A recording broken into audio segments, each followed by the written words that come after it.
Então, como vocês sabem, o meme, ele se espalha muito rápido. Então, ele pode ser não só para humor, mas ele também pode ser para aprendizado. Ele pode pegar informação e tal, e se autopropagar, entendeu? Junto com redação e história. E nós estamos trabalhando na contemporaneidade por meio do humor. Aqui, como vocês estão vendo, novamente falando, é um café. E nas mesas tem memes com erros cotidianos, com erros gramaticais e com assuntos históricos.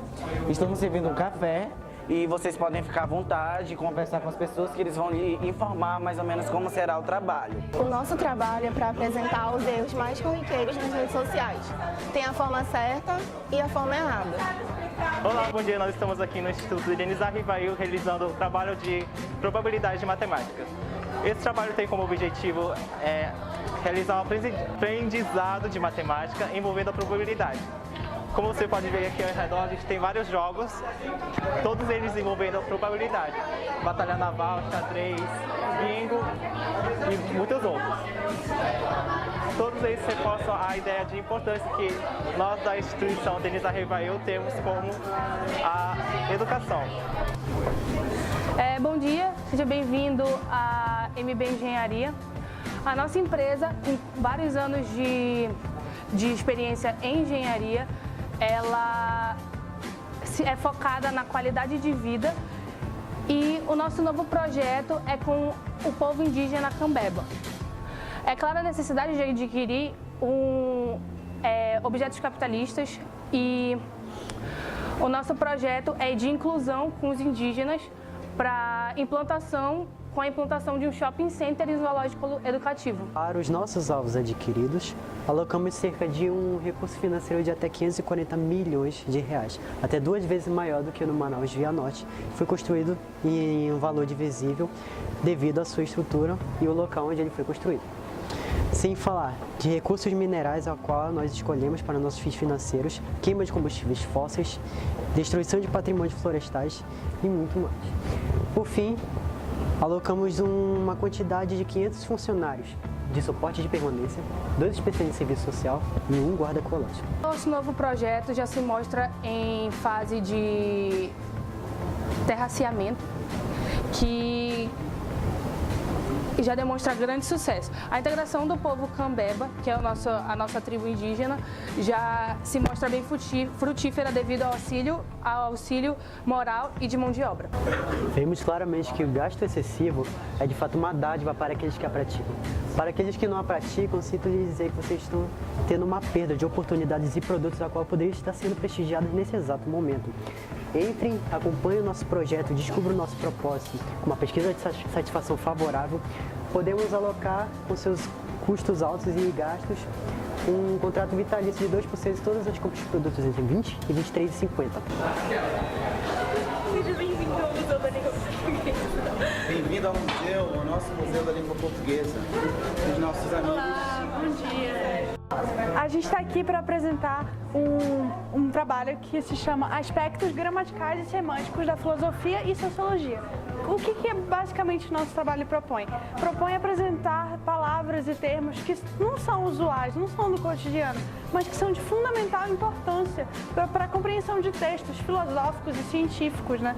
Então aqui, ó, uma das maiores dificuldades no que diz respeito ao ensino da linguagem é a compreensão de textos, que se dá por diversos fatores, dentre os quais se destaca a ausência de conhecimento. Ou seja, quando a gente lê, muitas vezes a gente não conhece algumas palavras. Por isso a gente segue a apresentação aqui para que vocês aprendam um pouco mais. O projeto tem como objetivo apresentar palavras pouco utilizadas no nosso cotidiano através de apresentações, brincadeiras, demonstrando os seus significados e a importância do seu uso para o nosso dia a dia. Como, por exemplo, a realização de uma prova que sempre apresenta textos mais complexos e para isso a gente tem que entender os significados dessa palavra. A dia de anomias que cercam o estudo da linguagem no que tange a significação de algumas palavras implica em pensamentos que julgam por obsoletos palavras que na verdade precisam ser redescobertas. Essa atividade elucidativa tem por desígnio tornar novo o antigo, por meio da outridade entre alunos e professores. Se vocês não entenderam alguma palavra, não se preocupem, pois essa atividade vai elucidar para vocês. Agora, me chamo Joaquim e a gente está aqui com um trabalho Museu da Língua Portuguesa. A gente quer apresentar para vocês algumas palavras que vocês não conhecem tanto. Ok, a gente vai começar com o sofismo. Vocês já devem ter ouvido falar do sofismo aqui na escola mesmo. E o que é o sofismo? O sofismo é a falsa retórica, é aquilo que te induz ao erro. Anteriormente, na época antes de Cristo, a gente já tinha essa coisa do sofismo. E como acontecia? Tinha os filósofos que falavam aquilo que realmente acontecia, criticavam as pessoas, e tinham os sofistas, que eles acabavam por falar o que os aristocratas na época queriam ouvir, e eles acabavam tendo uma remuneração e até uma credibilidade com esses aristocratas. Então, o sofismo, em geral, é a falsa retórica, aquilo que induz ao erro, aquilo que não é real. Como vocês podem estar lendo aqui, é filosofia comprada. A nossa próxima palavra vai ser o solipsismo. Então, bom dia. Bom, o nosso projeto tem por objetivo trazer à luz algumas palavras. Como nosso trabalho é interdisciplinar, nós pegamos as palavras da sociologia e filosofia, já que é uma junção das duas disciplinas, né? Aliás, das 3 disciplinas, mas as duas, sociologia e filosofia, ministradas pelo professor Cícero, e língua portuguesa ministrada por mim. Então, qual foi a nossa ideia? Nós pegarmos a parte gramatical, a parte de significação das palavras relacionadas à sociologia e filosofia, que traz algumas palavras que nós não conhecemos no nosso dia a dia, que são palavras menos comuns para nós. E qual é a nossa justificativa? É dizer o seguinte, que muitas vezes nós precisamos dessas palavras para entender textos e até para realizar provas. Aí, em função disso, nós montamos um projeto com essa ideia, né, partindo justamente disso, dessa explicação, dessa justificativa de que nós precisamos conhecer essas palavras, né, e como é que nós vamos fazer para trazer as significações. Nós vamos fazer assim, colocamos as significações de forma divertida, dinâmica, didática, em que nós temos aqui a apresentação do projeto, a significação ali nos slides, as imagens relacionadas, a explicação de algumas palavras ali com os meninos do Decifra-me ou dicionário, ou seja, ou você sabe ou você procura um dicionário. E ali a brincadeira do soletrando, onde você escolhe uma palavra e tenta fazer ali a colocação das letras de forma adequada e correta. No final, nós temos ali o Fordismo de palavras. Os meninos criaram o Fordismo de palavras. O Fordismo é uma referência à montagem, né, criação. Então, eles estão montando ali as palavrinhas, uma frase, e a pessoa que já passou pelo processo todo do conhecimento das palavras vai tentar encaixar uma daquelas palavras na frase que está no quadro. Okay? E aqui nós temos o nosso lustre, que é a nossa parte principal do trabalho. Não parte principal, mas uma parte de maior destaque. Qual é a representação desse lustre? A luz representa o conhecimento, né? Então nós temos aqui a sala um pouco escura, e essa luz que está no meio da sala, ela representa a direção do conhecimento. Quando você se aproxima dele, você percebe que ele é formado por impressões de palavras do dicionário de filosofia. Então aqui você pode ter vários conhecimentos, essa é a luz do conhecimento. No meio nós temos ali várias palavras da língua portuguesa trazidas desde lá do início, de quando havia ainda o galego português, e a sua evolução, né? A evolução da língua portuguesa, com os autores principais, por exemplo, língua portuguesa de Portugal, Luís Vaz de Camões com os Lusíadas, e língua portuguesa brasileira com Machado de Assis, com algumas obras aqui também. Então esse é o nosso trabalho, esperamos poder agradar aos nossos alunos e aos nossos visitantes, os pais em geral. Bem-vindo! Aqui nós vamos falar de energias renováveis. Vamos focar principalmente nas energias provenientes da natureza para o seu uso no dia a dia. Vou explicar porque a gente está caracterizado dessa forma, porque como vocês podem ver, o meu personagem e o dele, por exemplo, são capazes de produzir energia através da velocidade e da energia cinética. E no caso, essa energia produz uma força e ele vai explicar o porquê que essa força é gerada. A força gerada pela velocidade que ele tem se mostra em várias histórias. Muitas vezes ele é capaz de dar uma volta na Terra 6 vezes em milésimos de segundo.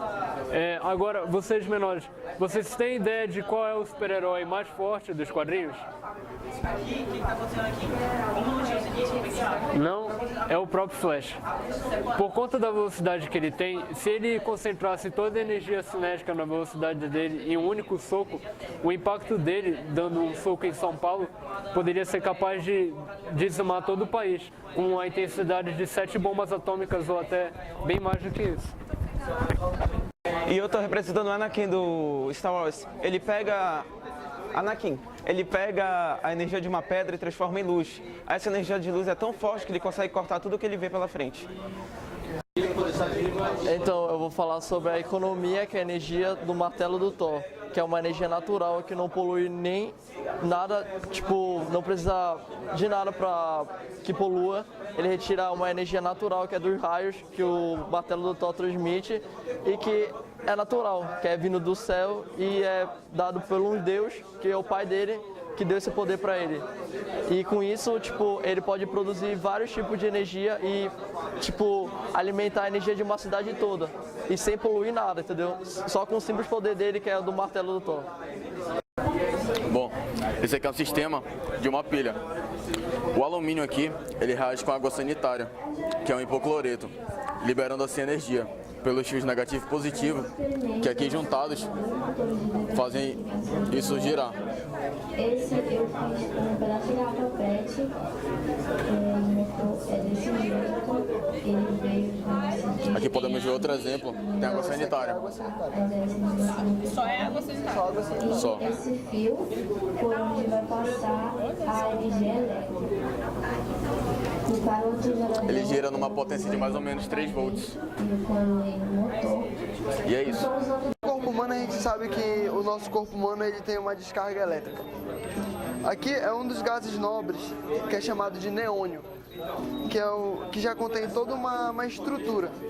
Se não fosse por essa barreira aqui de vidro, eu poderia pegar uma descarga elétrica no meu corpo. Só dar uma demonstração do senhor. Eu poderia pegar... mas eu poderia pegar um choque se não tivesse essa barreira de vidro. Mas dá uma pressão meio leve. Vou pegar. Não choque não, né? Dá não. Só um pouquinho.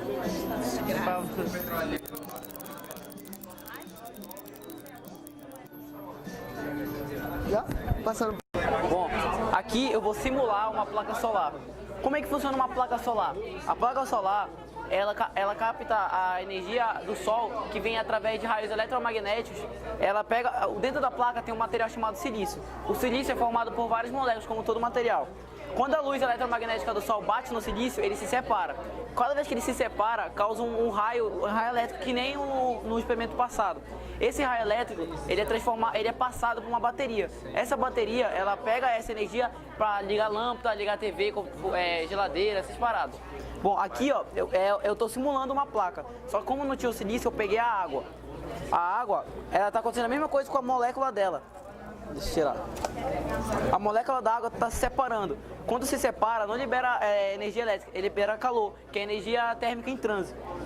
Aí, ó, tá vendo que tem algumas moléculas que estão separadas, ó, tá grudado na superfície do copo. Porque quando o calor foi exercido tão grande que ela não conseguiu voltar, ela se prendeu.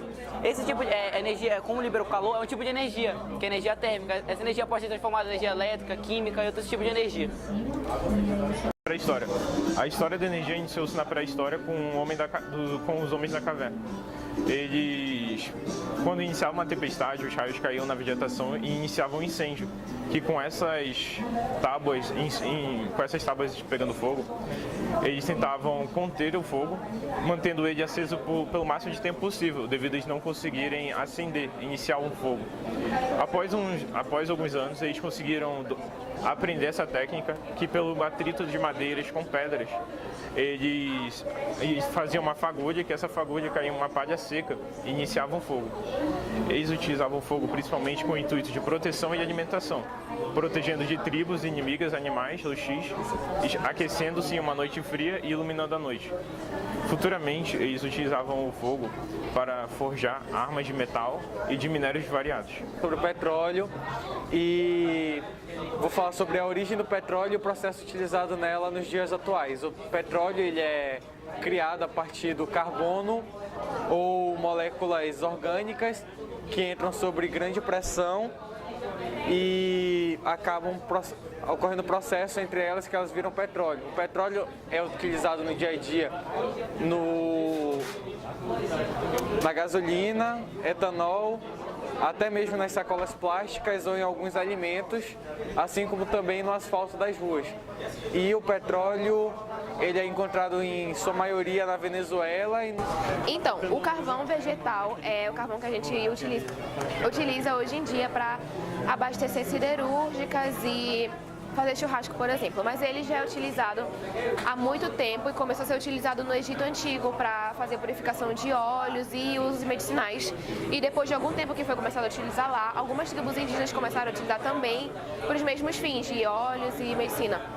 O carvão vegetal é renovável e o mineral não. O mineral ele é muito poluente, ele emite CO2 que acaba com a atmosfera do planeta e contribui também com o aquecimento global.